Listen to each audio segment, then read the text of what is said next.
Continuando a série sobre direitos autorais, sobre a profissionalização de nós desenhistas, eu convidei o advogado Rodrigo Canguçu de Almeida, que é especialista em direito digital, em propriedade intelectual e em direitos autorais. O Rodrigo, ele tem desenvolvido um trabalho de divulgação e esclarecimento em sua conta do Instagram sobre essas questões que são tão importantes para nós artistas, desenhistas e ilustradores. Vamos falar um pouco sobre toda essa questão de copiar desenhos e publicar em redes sociais, sobre o que é plágio, o que é crime, o que não é, e o que nós, desenhistas, temos que fazer se nos sentirmos lesados. Aguenta aí! Acho que a primeira coisa que a gente pode falar, Rodrigo, é sobre essa diferença sobre o que é crime, o que não é, o que é plágio e o que é simplesmente uma infração nos direitos autorais, se é que a gente pode falar simplesmente. Eu acho que a principal diferença, ou o principal ponto para você diferenciar o plágio de outras infrações ao direito do autor é justamente na vontade que aquela pessoa que está copiando o desenho tem.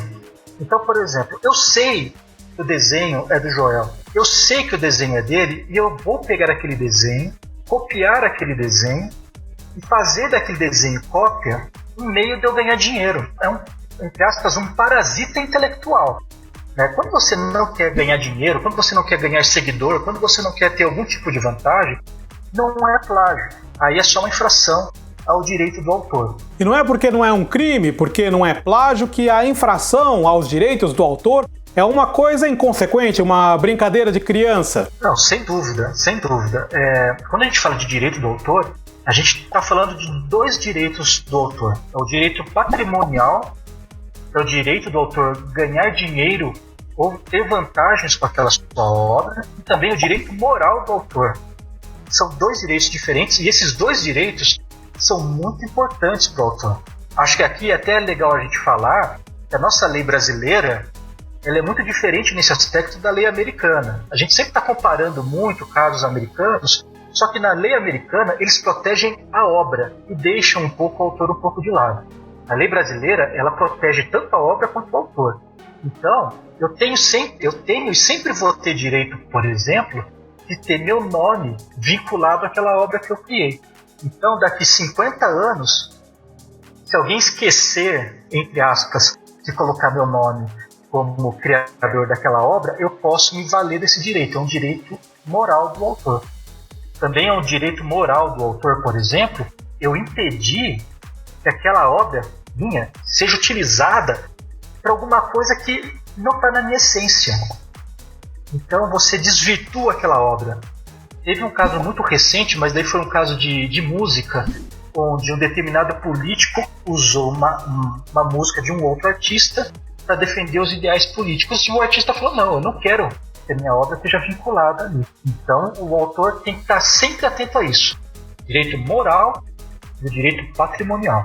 E o direito moral é algo subjetivo, não é algo da pessoa. É o autor quem define do que ele está de acordo ou não com o uso da imagem, da obra que ele produziu.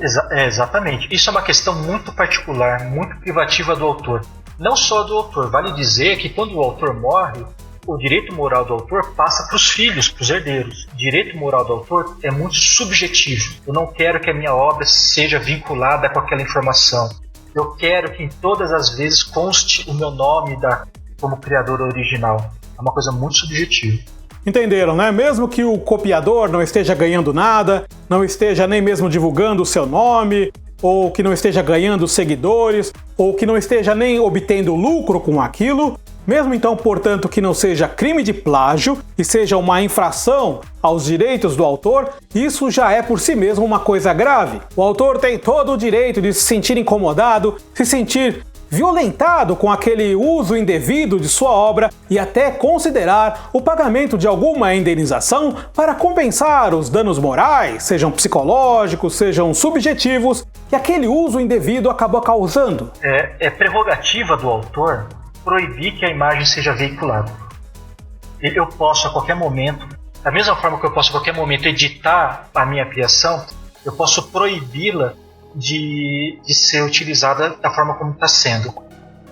E o desenhista que se sentir lesado, que se sentir que foi plagiado ou que tem alguma obra sua sendo usada de modo indevido, o que ela deveria fazer? Ela deve sair xingando a pessoa nas redes sociais, algo assim?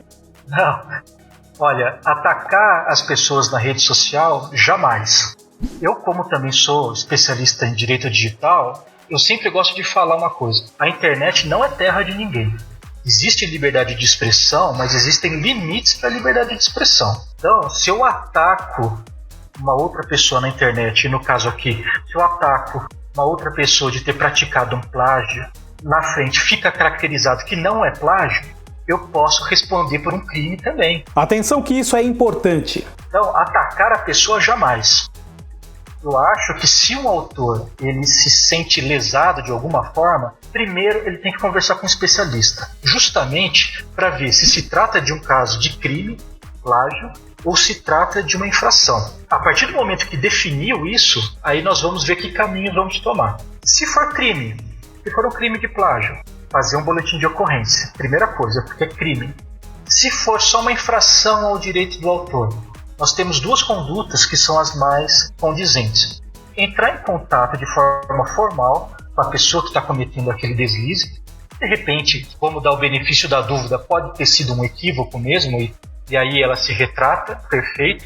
Se essa pessoa não se retratar, já é possível a gente fazer notificações para a plataforma onde está acontecendo. Todas essas plataformas, Instagram, Twitter, todas elas têm uma política. E nessa política vai estar lá falando a respeito do direito autoral. Então eu posso pedir para que aquela plataforma tire do ar.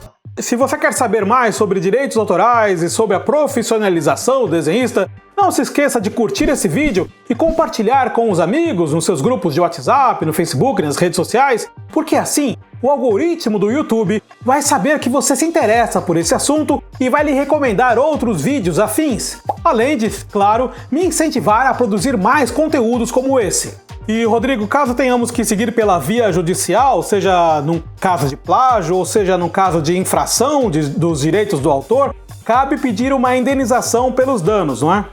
Quando a gente fala em indenização, quando eu falo de a pessoa teve lucro com a minha arte de forma indevida, eu estou falando de um tipo de indenização material. Ele ganhou 100, eu quero esse 100 para mim. Agora, também eu posso falar de indenização por dano moral. O que é o dano moral? É aquele dano subjetivo.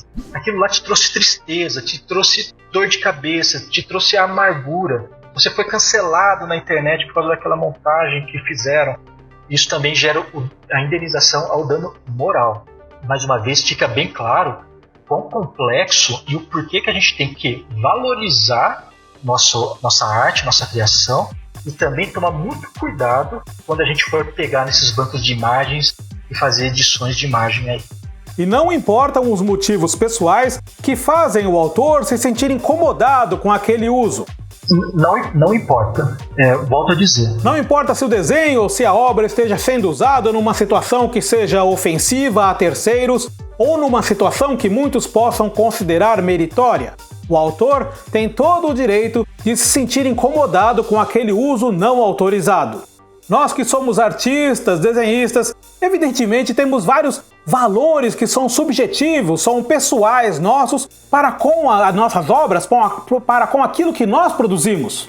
Então é completamente normal que alguns contextos de utilização nos causem incômodo, nos causem prejuízos e danos morais. Nós demos essa pincelada no assunto dos direitos autorais, sobre o ponto de vista do direito, no contexto de quem pega, quem toma posse de modo indevido de uma imagem, de uma obra do artista. Mas também há os casos da obra que é contratada, que o artista foi contratado para fazer. Os direitos que o autor tem nessa situação também são muito importantes de serem conhecidos e que não são tão simples quanto as pessoas imaginam. Não é porque você vendeu uma obra que quem comprou aquela obra pode fazer tudo que der na telha dele. Vamos tratar disso num próximo vídeo, mas você já pode dar um grande passo na direção de conhecer os seus direitos de se profissionalizar como desenhista, aqui na descrição do vídeo eu vou deixar um link novamente para o Guia do Ilustrador, que é um manual completo, ou pelo menos muito abrangente e totalmente gratuito, que cobre as questões do direito do autor, de fazer contrato, de como fazer um orçamento,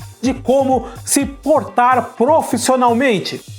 E eu quero agradecer muito ao Rodrigo, que prefere não ser chamado de doutor, mas que é um advogado especialista em direitos autorais e que quebrou um galhão batendo esse papo aqui conosco. Não deixe de seguir o Rodrigo no Instagram. Imagina, Joel, estou à disposição que você precisar, tá bom?